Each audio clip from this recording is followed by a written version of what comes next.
Let's go to Tom Pelissero. He says the Bucs plan to release running back Leonard Fournette when the new league year begins, March 15th, per sources.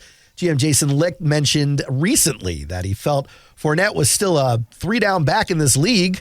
Lombardi-Lenny is still only 28. He's got plenty left in the tank, says Pelissero. That's crazy. He's only 28. Who's getting him? Why? Are they spending money?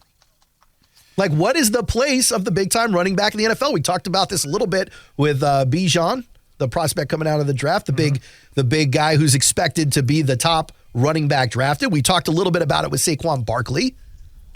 You saw Christian McCaffrey taking a nice deal a couple of years ago. Will he get another deal? Like, what is the place of the big-time running back? It's a good question, and it depends on need. Who needs it? Who wants to commit to it? Do you see a team like Baltimore, trying to get healthy at that position? I mean, they're already invested at that position, but would it fit them? But Brent, put on your GM hat. Why bother paying Lombardi-Lenny a chunk of cash when you could just pay 3 guys 3 smaller chunks?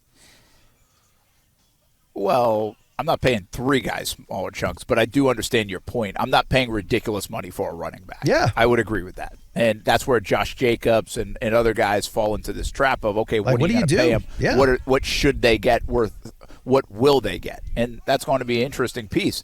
I will say this, guys. I think this part of the conversation, Leonard Fournette has been a good NFL player. Yes. Yes. Leonard Fournette has been a better top 5 pick than Ezekiel Elliott and Saquon Barkley. Am I nuts? Oh, I'll go with you on Zeke. Well, I'd have to look up the stats. I'll go with you. It certainly feels that way now based on how quickly Zeke has declined, but I'm not there on Saquon. I'll go with you. I don't even know the numbers, but he helped the Jags get to an AFC championship. He won a Super Bowl with the Bucs. I think it's hard to put that on the running back, though. I get it, but he's changed those teams now. Like, he changed the Jags. He did. And then he got lost, but then he got found with Tom Brady and the Bucs, and he really helped them. And remember, he wasn't even supposed to be the top guy there. Yeah, and he blossomed into the top guy there. The regular season numbers that year aren't good for Lenny, but the playoff numbers were incredible. He was great in the playoffs for them. So, I mean, yeah, it's hard to argue. I mean, he was a big part of their team that won a Super Bowl. I get it, Brady and all those things, but I mean, he did a lot. He cashed an anytime touchdown bet in that Super Bowl for me. So, I'll go with you. Saquon, he's been great when he plays. He hasn't done enough, in my mind, for the overall when you have Fournette with the whole Lombardi. So, I'll go with you. You got Leonard Fournette in the league since 17, Saquon since 18.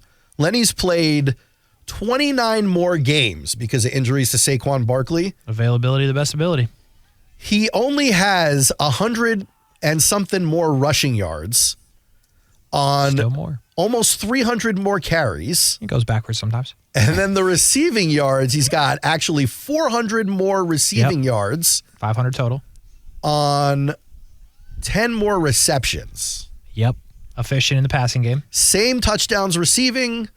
And they have the same exact. No, one's 8, one's 7. Oh. And then on the rushing touchdowns, Leonard with 34, Saquon with 29.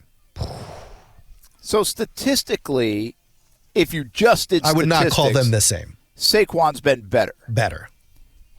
What you mean? But he hasn't.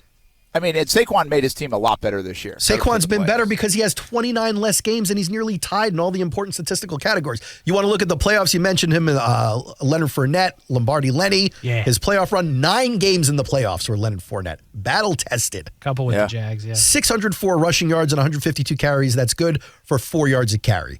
Saquon Barkley's been to the playoffs 1 year. He played 2 games. He had 18 attempts, 114 yards, 2 touchdowns, by the way, 6.3 yards a carry. How many touchdowns Fournette got? 9 touchdowns on 152 carries. 9 playoff touchdowns? On 152 In carries. how many games, though? In 9 games. You're guaranteed a touchdown every time he plays a game in the playoffs. Saquon's got 2 and 2.